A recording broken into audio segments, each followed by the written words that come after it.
우선 제가 이제 TF 팀장으로서 저희 환자들의 임상상을 공유하면서 느끼는 거, 중국과의 차이 등을 먼저 말씀을 드리겠습니다. 일단 여러분께서 아셔야 될 거는 신종 감염병이 터지면은 맨 처음에는 그 중증도가 높은 사람들 위주로 발견이 되기 마련입니다. 실제로 지금 이번 신종 코로나 바이러스에 감염증도 맨 처음에는 4% 가까이 죽는다 이런 무서운 얘기가 있었지만 시간이 지날수록 점점 치명률이 떨어지고 있습니다. 그리고 또 이제 중국 내에서도 우한을 포함한 후베이성 지역과 그 외 지역에는 중증도가 굉장히 차이가 납니다. 사망률이 차이가 난다는 얘기입니다. 지금 후베이성 지역은 아마도 이렇게 그 단기간에 많은 환자가 있었으면 아무래도 의료 시스템이 완전히 붕괴됐을 겁니다. 그래서 중증의 환자도 제대로 치료를 못 받는 경우가 속출하고 있을 테고, 그래서 돌아가신 분이 많을 거로 추정을 합니다. 그리고 이제 우리나라 같은 경우에는 중증 환자는 바로 응급실로 누구나 갈 수 있지만 중국은 아무래도 우리나라랑 의료 전달 체계가 다르기 때문에 중증 환자들이 빨리 제대로 된 치료를 못 받는 경우도 있다고 생각합니다. 그래서 이제 우리 임상 TF에서 환자들 상태에 대해서 논의를 해보면 그렇게 임상적으로 봐서 중증 질환은 아니다.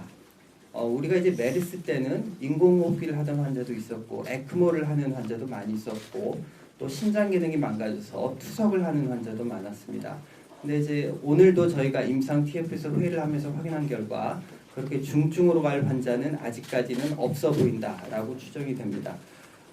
그리고 이제 여러분 많이들 걱정하시는 게 감염병에서 문제가 되는 거는 얼마나 중증도의 질환이냐도 중요하고 또 하나는 전파력이 중요합니다.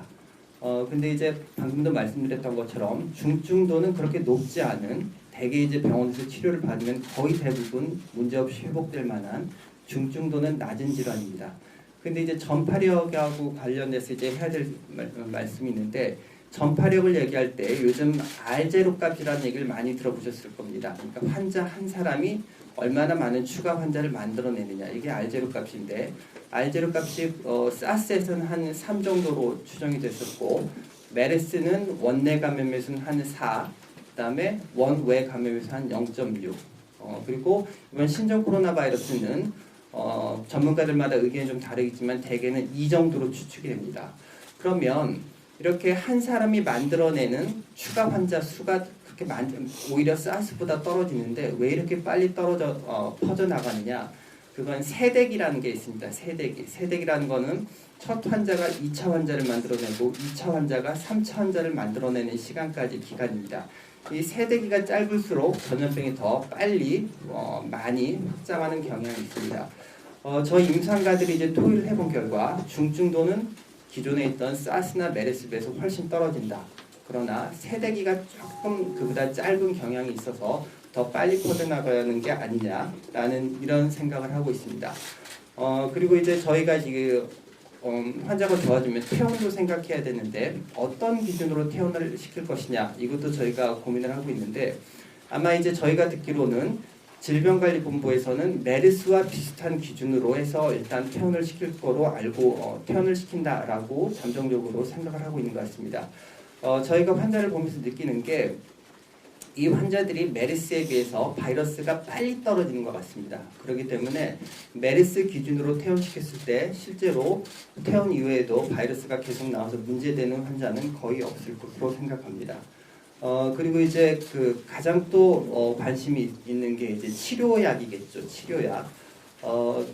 이 치료약이 사람한테 증명된 명확 효과가 있는 약은 없지만 동물 실험이나 시험관 자료를 보면 치료 효과가 있을 수 있지 않을까 하고 기대하는 약들이 있습니다. 실제로 이제 환자가 많이 발생한 중국에서는 칼레트라라는 에이즈약, 그 다음에 클로로킨이라는 말라리아 약, 그 다음에 렘뎁시비어라고 해서 에볼라 치료를 위해서 개발되고 있는 약, 이런 약들이 치료약으로 쓰고 있습니다. 다시 한번 말씀드리면 중증도는 굉장히 떨어지는 질환이지만 전파력은 세대기가 좀 짧기 때문에 조금 이렇게 빨리 전파되지 않는가 하는 느낌을 저희가 가지고 있습니다.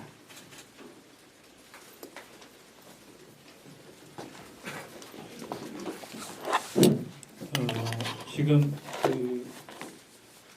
중증도 소위 치명률 관한 설명을 해주셨는데 몇 가지만 추가해서 말씀드리겠습니다. 지금 현재 중국에서 발표하고 있는 통계 수치는 기본 출발이 폐렴부터 출발합니다. 이거를 저희가 케이스 데피니션, 사례 정의라고 하는데 중국에서 감기처럼 지나가는 환자는 국가 통계에 잡지 않고 있습니다.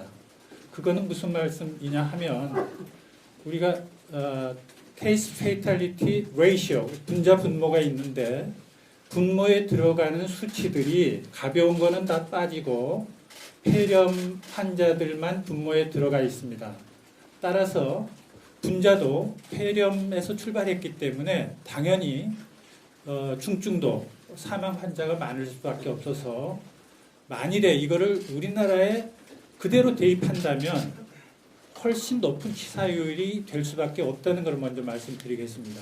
즉 우리나라는 지금 현재까지 발견된 환자들이 대개는 매우 가벼운 증상에서 출발을 하고 있습니다. 이게 한 가지 이제 중요한 그 차이가 되겠고요. 다른 하나는 중국에서 2월 4일 날 국가위생건강위원회에서 이게 우리로 하면 아마 기자회견 내용일 것 같습니다. 그 기자회견에서 구체적인 숫자를 적시를 한 게 몇 가지 있어서 참고로 말씀드리겠습니다.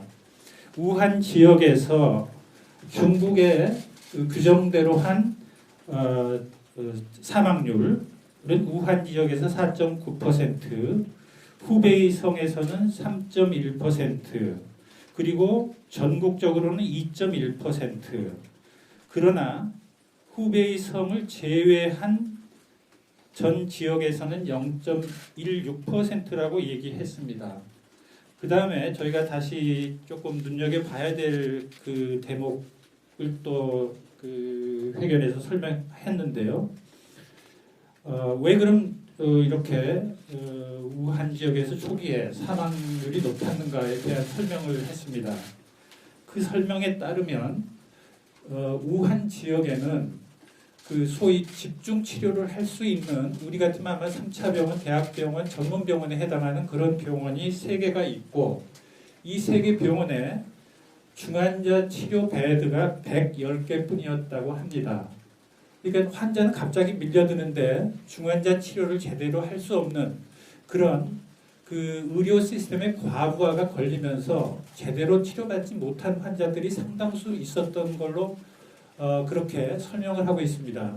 우리가 뉴스에서 봐서 아시다시피 우한 지역의 환자가 갑자기 늘어나기 때문에 정부에서 며칠 사이에 1000베드를 짓는다. 이런 거는 아마 소위 갑자기 이렇게 많은 환자가 생겼을 때 평소 의료 시스템이 감당할 수 없을 정도로 물밑을 밀려드는 환자를 다 치료하지 못하는 그런 상황이 벌어지면서 아마 평상시보다 더 높은 사망자가 났을 거다. 그렇게 짐작을 할 수 있고 구체적인 숫자를 들어서 그 신문 보도 뉴스 브리핑에서 발표를 한 자료를 봤습니다. 따라서 중국에서 지금까지 나온 수치는 결국 우리나라 상황에 대입해 봤을 때는 훨씬 더 낮은 수치가 될 거다. 그런 것을 말씀드릴 수 있겠습니다. 이상입니다.